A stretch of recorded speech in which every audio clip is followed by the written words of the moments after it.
അസ്സലാമു അലൈക്കും വറഹ്മത്തുള്ളാഹി വബറകാതുഹു. അൽഹംദുലില്ലാഹി റബ്ബിൽ ആലമീൻ.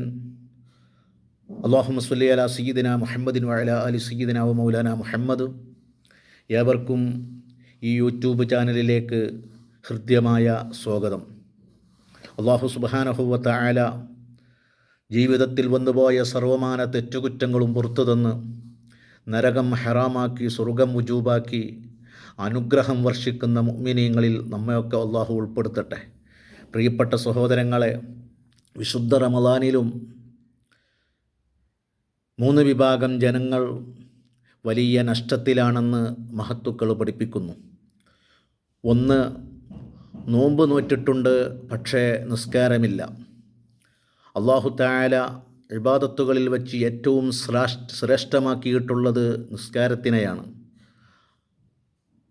നാളെ മഹ്ശറയിൽ അള്ളാഹു ആദ്യമായി ചോദ്യം ചെയ്യപ്പെടുന്നത് നിസ്കാരമാണെന്നും അതിൽ വിജയിച്ചാൽ എല്ലാ വിഷയത്തിലും വിജയിച്ചു എന്നും അതിൽ പരാജയപ്പെട്ടാൽ എല്ലാ വിഷയത്തിലും പരാജയപ്പെട്ടുമെന്നും നബി സല്ലല്ലാഹു അലൈഹി വസല്ലമ തങ്ങൾ പഠിപ്പിക്കുന്നതായി ഹദീസിൽ കാണാൻ നമുക്ക് സാധിക്കുന്നു.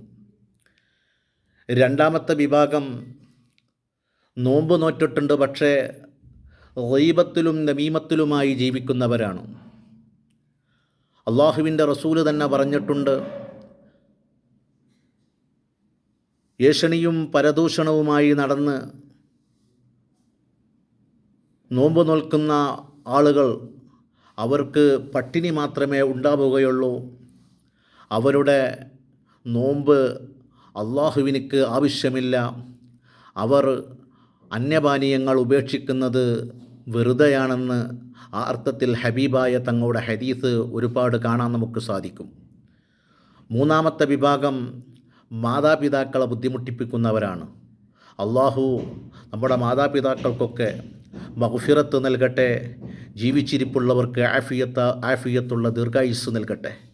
പ്രിയ സഹോദരങ്ങളെ, വിശുദ്ധ റമളാനു ഷരീഫിൻ്റെ 14-ാമത്തെ രാത്രി തറാവീഹ് നിസ്കരിച്ചാൽ പരിശുദ്ധ ഇസ്ലാം പഠിപ്പിക്കുന്നതായി നമുക്ക് കാണാം, തറാവീഹ് നിസ്കരിച്ചവന് മലക്കുകൾ ആത്മാർത്ഥമായി പ്രാർത്ഥിച്ചുകൊണ്ടേയിരിക്കും. ആ കാരണം കൊണ്ട് തന്നെ അള്ളാഹു അവന് വിചാരണ നടത്തുകയില്ല എന്ന് മഹാന്മാർ പഠിപ്പിച്ചു.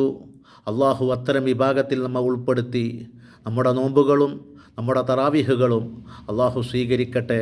അസ്സലാമു അലൈക്കും വറഹ്മത്തുള്ളാഹി വബറകാതുഹു.